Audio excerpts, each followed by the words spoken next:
오늘은 만나 얘기를 좀 해보겠습니다.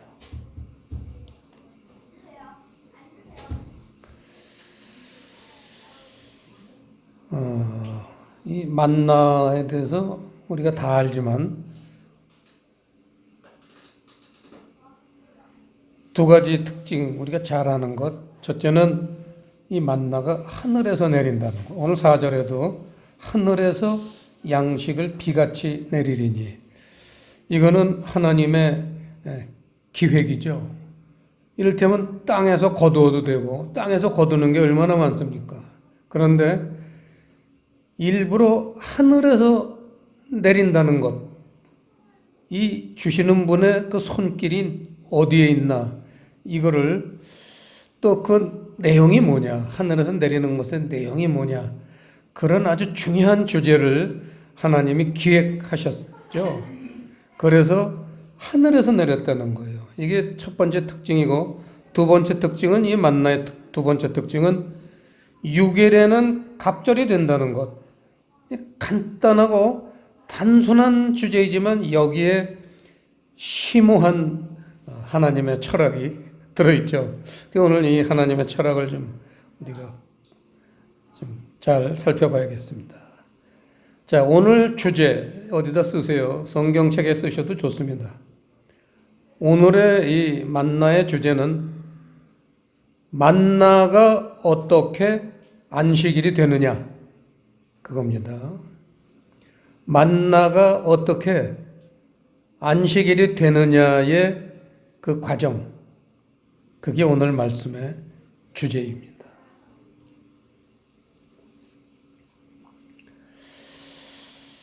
이 만나에 대해서 우리가 잘 아는 말씀, 우리가 성경 몇 번 봤지만 오늘 이 말씀을 안 볼 수는 없죠. 이 만나를 보면서는 시편 78편 보시겠습니다.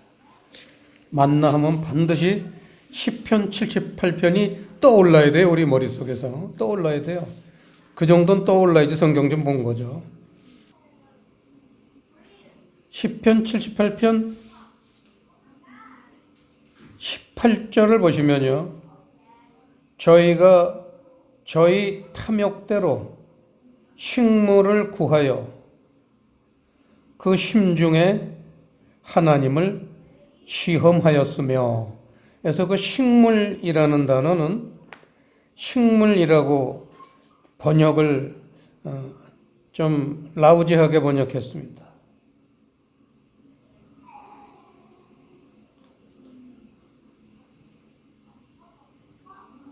오발이라고, 오발, 음식, 양식, 그런 뜻이에요.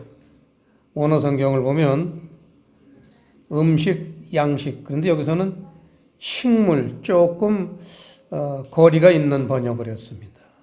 저희가 저희 탐욕대로 양식을 구하여, 그게 가장 정확한 번역이겠죠. 양식을 구하여 그 심중에 하나님을 시험하였으며, 그뿐 아니라 하나님을 대적하여 말하기를 하나님이 광야에서 능히 식탁을 준비하시랴.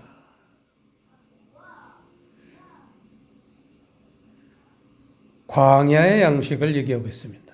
그래서 광야의 양식, 또 하늘 양식, 이런 대조가 만나에 대해서 등장하고 있죠. 그걸 우리가 놓치면 안 됩니다. 24절 보시면요, 지금 19절에서는 광야 양식을 얘기하고 24절 합독하시겠습니다. 저희에게 만나를 비같이 내려 먹이시며 하늘 양식으로 주셨나니, 광야 양식이 있는가 하면 하늘 양식이 있다는 거예요. 어떤 사람들은 광야 양식을 기다렸을 테고, 또 어떤 사람들은 하늘 양식을 기다릴 수도 있다는 거죠. 이게 얼마나 똑같은 우리 배고픈 사람들인데 보는 시각이 이렇게 다르다는 것입니다. 하면서 25절, 사람이 권세 있는 자의 떡을 먹으며 하나님이 식물을 충족히 주셨도다. 그래서 만나를 24절에서는 하늘 양식, 아주 수준 높은 단어를 쓰셨는데 25절에서 이제 세상 언어로 권세 있는 자의 떡이라고 그 부스러기 떡 먹을 때 기억나시죠? 신약 성경에서 권세 있는 자의 떡이다. 이 떡은 부스러기만 먹어도 은혜가 받죠. 왜냐하면 부스러기를 사실은 먹어야지만 속에 내용물이 보이죠. 떡을 꿀떡 먹는 사람들은 그 속이 뭐에 들었는지도 몰라요. 반드시 이 떡은 깨트려서 먹어야 돼요. 부숴서 먹어야지만 속에 앙꼬가 들었는지 뭐가 들었는지 알 수 있는 거죠. 참 상식적인 얘기지만 그거를 하나님은 사용하셨습니다. 자, 오늘 이제 본문으로 다시 돌아가서요. 29절을 먼저 보겠습니다. 죄송합니다. 29절. 이게 하이라이트예요. 그러니까 5절에서 제6일에는 갑절이라고 한 거, 제6일에는 갑절이 되리라. 그거를 여기서 풀어주시는 힌트를 제공하셨습니다. 29절 합독하시겠습니다.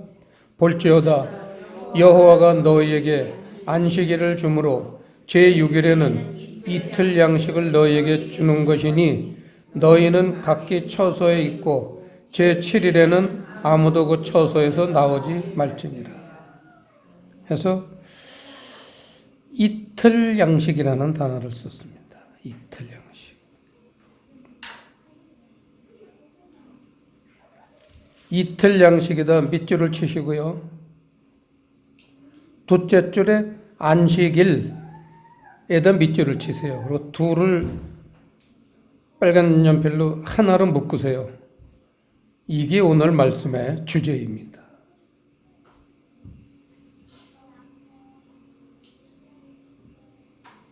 만나가 어떻게 안식일이 될 수 있느냐 그 얘기죠. 그거를 이렇게 영적으로 풀어주신 거죠. 이틀 양식, 안식일. 그걸 이렇게 성경은 우리가 볼 때요, 이렇게 단어 몇 개를 탁탁 집으면 뜻이 팍팍 올 때가 있습니다. 그게 성경을 보는 요령이죠. 단어를 이렇게 짚어내는 것. 이게 영적인 뜻을 깨닫는 아주 요령입니다. 이게 아주 습관화되어야 돼요. 자, 거기서 이제 우리가 교훈을 하나 주는 거죠. 자, 이틀 양식이라는 거는 그걸 갑절이라고 표현했지만 육적 플러스 영적입니다. 그게 이틀 양식이에요. 육적 양식, 영적 양식. 그런데 지금 오늘 말씀의 주제는 이 영적 교훈을 깨달으면 안식의 상태가 된다. 이건 어디다 성경에다 써놔도 중요한, 정말 성경을 풀어놓은 겁니다. 이거를 깨달아야지만 만나에 대해서 우리가 알 수 있는 거죠. 영적 교훈을 깨달으면 안식의 상태가 된다. 안식의 상태라는 건 영적인 상태입니다. 안식일이 오기 전에는 그저 육적으로 살았을 수도 있어요. 하지만 안식을 맞을 때는 안식이라는 거는 천국이잖아요. 영적인 상태가 돼야 되잖아요. 영적 교훈이 와야지만 안식의 상태가 된다는 겁니다. 굉장한 논리입니다. 만나에 대한 이 교훈이 성경 전체에서 가장 중요한 논리입니다. 그래서 만나 얘기가 수없이 나오는 겁니다. 그런데 12절이 있단 말이에요. 12절 중간부터 해질 때에는, 저녁이죠. 해질 때라는 건. 해질 때에는 고기를 먹고 저녁에는 고기를 먹는다는 거예요. 이게 이제 우리에게 문제가 되는 거죠. 고기를 먹는다는 것은 육으로 사로잡혀 있을 때를 얘기합니다. 사람들이 낮에는 참 아침부터 시작해서 아침에 만나를 먹고 그 기운이 하루 종일 갔는데 저녁이 되면은 그게 육으로 사로잡혀요. 왜냐하면 저녁을 지배하는 존재가 있잖아요. 낮을 지배하는 존재는 하나님이시고 밤을 지배하는 존재는 사탄이잖아요. 그러니까 우리가 아무리 점잖게 지내고 참 거룩하게 지낸 사람들도 저녁이 되면은 육으로 사로잡힐 수밖에 없어요. 왜냐하면 우리는 마귀보다는 작거든요. 이거는 하나님이 그렇게 정해놓으신 거기 때문에 뭐 한탄할 수밖에 없어요. 육으로 사로잡힌다는 것은 육적인 쾌락을 추구하는 거다. 그거죠. 그런데 여기에서 인생이 끝나면 참 비참하지만 13절 저녁에는 메추라기가 와서 메추라기라는 건 고기죠. 저녁에는 메추라기가 와서 진에 덮이고 아침에는 그렇지만 반드시 아침이 또 온다는 거죠. 아침이라는 거는 성경에서 아침은 부활의 세계를 상징합니다. 명심하셔야 돼요. 아침 오면 그냥 모닝 얘기하는 게 아니에요. 부활의 세계를 얘기하는 거예요. 아침은. 이게 이제 영적으로 깨어있는 사람들이 성경을 보는 방법이죠. 부활의 세계. 그거를 여기서는 13절에서 아침에는 이슬이 진사면에도 왔더니 그 부활의 세계를 이슬이라고 상징했습니다. 그래서 여기 이슬에다 밑줄을 치고 시편 133편 2절에서 3절 그렇게 주석을 다시고 보시는 겁니다. 1절부터 보시죠. 제목부터 보시겠습니다. 다윗의 시, 곧 성전에 올라가는 노래.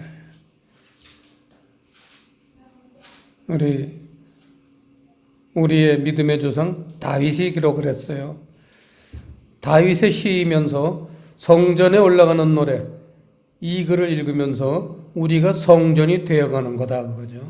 성전이 되어가는데 필요한 말씀이라는 거예요. 얼마나 중요한 말씀입니까? 형제가 연합하여 동거함이 어찌 그리 선하고 아름다운 거예요. 그래서 동거함이 라는 단어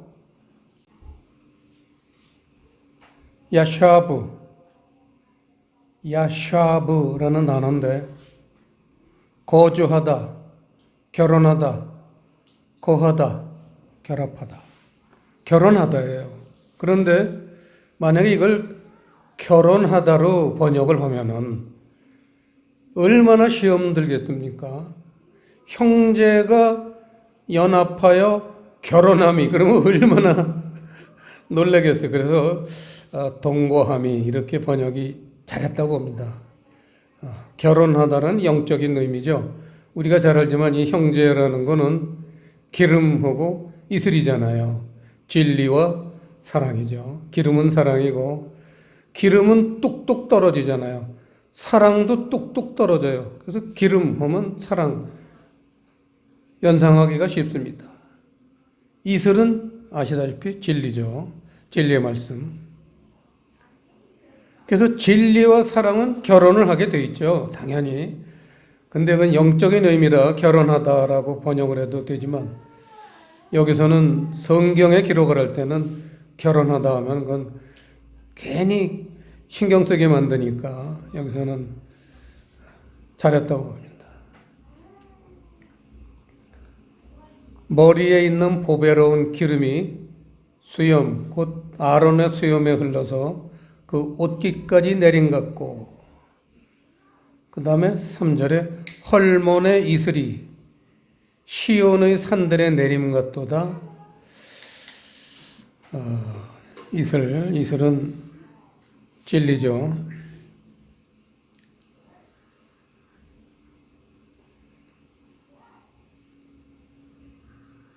이 진리에 대해서 좀 깊이 보기 위해서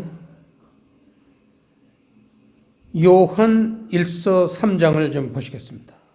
잘 안 보던 성경인데 요한 1서 3장.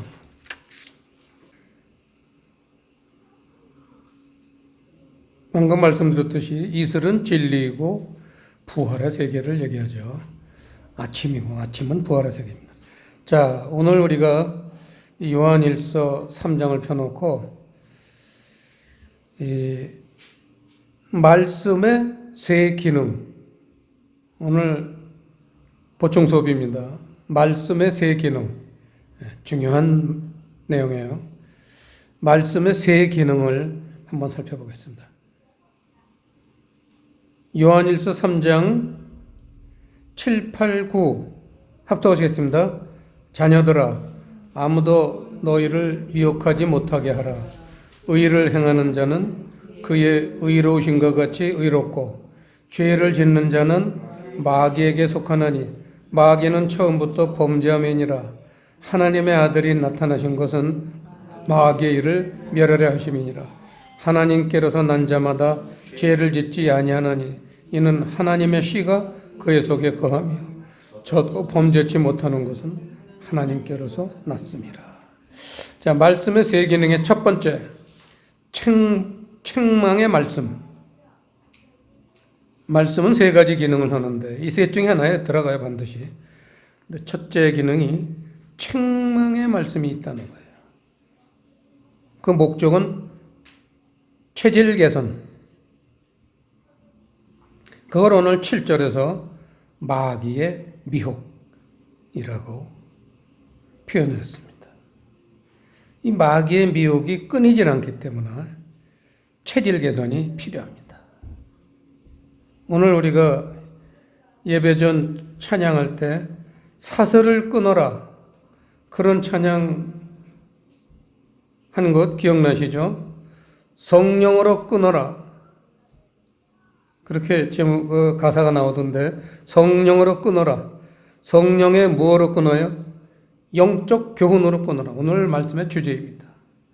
오늘 만나가 영적 교훈이잖아요. 영적 교훈을 깨달으면 안식의 상태, 천국 상태가 되는 거예요.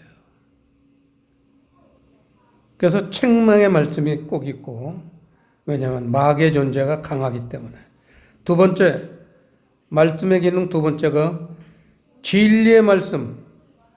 그걸 오늘 요한일서 3장 9절에서는 하나님의 씨가 그의 속에 거하며 씨를 심고, 이겁니다. 진리의 말씀이라는 건 씨를 심고, 무슨 씨를 심죠? 천국 씨를 심는 거예요. 말씀의 세 번째 두 번째 기능, 진리의 말씀은 천국의 씨를 심는 거다. 그 다음에 이제 세 번째, 여러분 잘 아시겠죠? 결론이죠. 말씀의 세 번째 기능은 사랑의 말씀이죠. 열매. 그걸 성경에서는 제7일이라고 표현하죠. 열매. 자, 오늘 말씀의 결론을 한 번 더 새긴다면 반드시 안식은 맞아야 되죠. 안식을 못 맞는 사람이 우리 믿는 사람들 중에 대부분이에요. 반드시 안식은 맞아야 한다.